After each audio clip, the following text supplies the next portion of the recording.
23 दिसंबर को कोच्चि में होने वाला है एक ऑक्शन, और इस ऑक्शन में मुंबई इंडियंस किन प्लेयर्स के साथ जाएगी, किन प्लेयर्स पर मुंबई इंडियंस पैसा लगाना चाहेगी और मुंबई इंडियंस में किन प्लेयर्स की कमी है, उस पर आज बात करेंगे। तो मुंबई इंडियंस ने जिन प्लेयर्स को निकाला है, सबसे पहले हमें उनकी बात करनी होगी क्योंकि उनका रिप्लेसमेंट आना सबसे ज़रूरी है। तो मैंने लिस्ट बनाई है, उस लिस्ट के हिसाब से हम देखेंगे कि मुंबई इंडियंस ने किन प्लेयर्स को निकाला है। तो उस लिस्ट में सबसे जो पहला नाम आता है वो आता है किरण पोलार्ड का।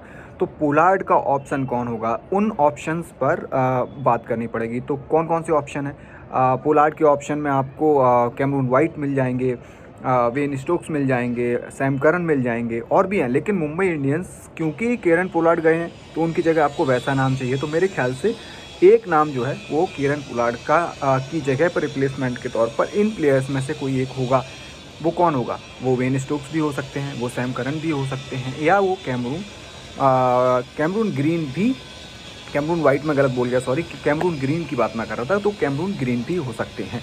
उसके अलावा मुंबई इंडियंस ने जो प्लेयर्स रिलीज़ करे हैं उसमें से स्पिनर्स जो हैं वो बहुत ज़्यादा हैं। जैसे मुरुगन अश्विन को उन्होंने रिलीज़ कर दिया, मयंक मार्कंडे को रिलीज़ कर दिया है, और पहले से भी मुंबई इंडियंस के पास स्पिनर्स की कमी थी।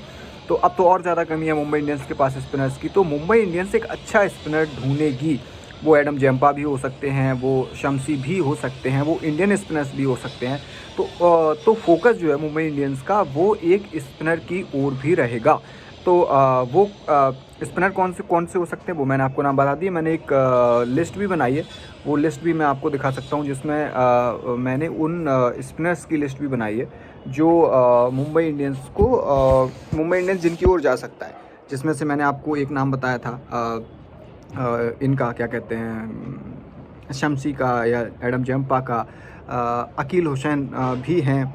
इंडियन स्पिनर्स भी डेफिनेटली हो सकते हैं। तो ये नाम हो गए। उसके अलावा मुंबई इंडियंस में जो मुझे कमी नज़र आ रही है वो एक्सपीरियंस इंडियन पेसर बुमराह के साथ कौन गेंदबाजी करेगा, उसकी एक मुझे थोड़ी सी कमी नज़र आती है। तो डेफिनेटली तुषार देशपांडे हो गए, या और गेंदबाज जिनको बाकी टीमों ने, इंडियंस ने रिलीज़ किया, जिन्होंने अच्छा प्रदर्शन किया है, तो वो एक उस गेंदबाज की ओर भी देखना चाहिए। इसके अलावा ओपनर्स की अगर आप बात करें तो ईशान किशन और रोहित शर्मा डेफिनेटली ये ओपनर हैं उनके। लेकिन इसके अलावा ओपनर कौन होगा, इस पर भी चर्चा होनी चाहिए।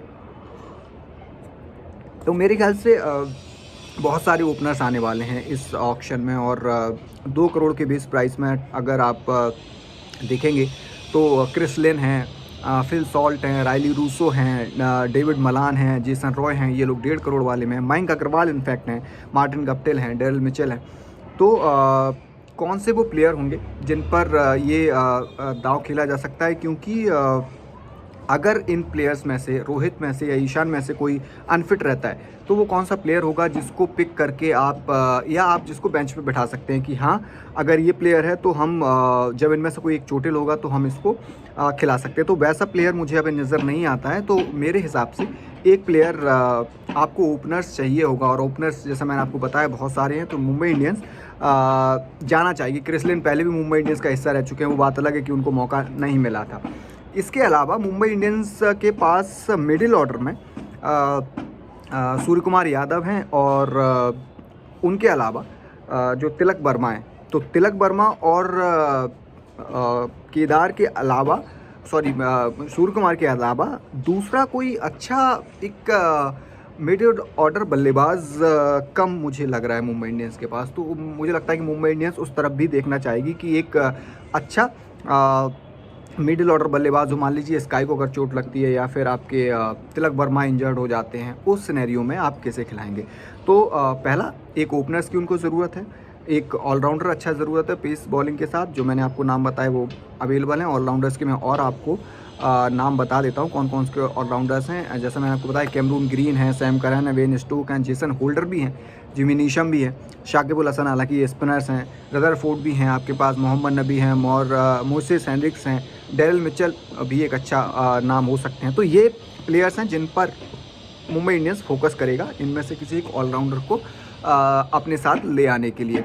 उसके अलावा स्पिनर्स की तो बहुत ज़्यादा ज़रूरत है। तो मैंने जैसे आपको बताया कि मुंबई इंडियंस को स्पिनर्स जो है ना वो बहुत ज़रूरी हैं। स्पिनर्स में आपको आदिल रशीद 2 करोड़ वाले बेस प्राइस में हैं। एडम जंपा, साकिब अल हसन 1.5 करोड़ वाले बेस प्राइस में। मुजीब की तरफ आप जा सकते हैं, शम्सी की तरफ जा सकते हैं, रोस्टन चेस, अकील हुसैन, ये विदेशी भी हैं इनमें, तो इंडियंस की तरफ भी आप जा सकते हैं। लेकिन ये इन पर मेन नज़र रहेगी, क्योंकि राशिद जिस तरीके से, आदिल रशीद जिस तरीके की गेंदबाजी कर रहे हैं, आप उनकी तरफ भी जा सकते हैं। एडम जंपा बहुत अच्छे गेंदबाज हैं T20 के, तमशीर शम्सी भी अच्छे गेंदबाज हैं, मुजीबुर रहमान हम सभी ने देखा कि उन्होंने अच्छा प्रदर्शन किया, तो वो भी एक गेंदबाज हो सकते हैं। तो कुल मिला के मुंबई इंडियंस जो है वो अपना पर्स बचा के रखेगी और इन प्लेयर्स पर उनकी नज़र होगी।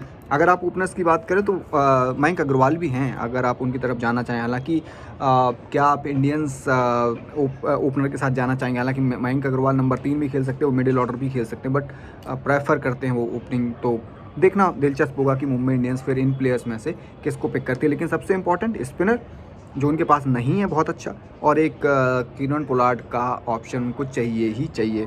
तो देखना दिलचस्प होगा कि किन पर दाव लगाती है मुंबई इंडियंस।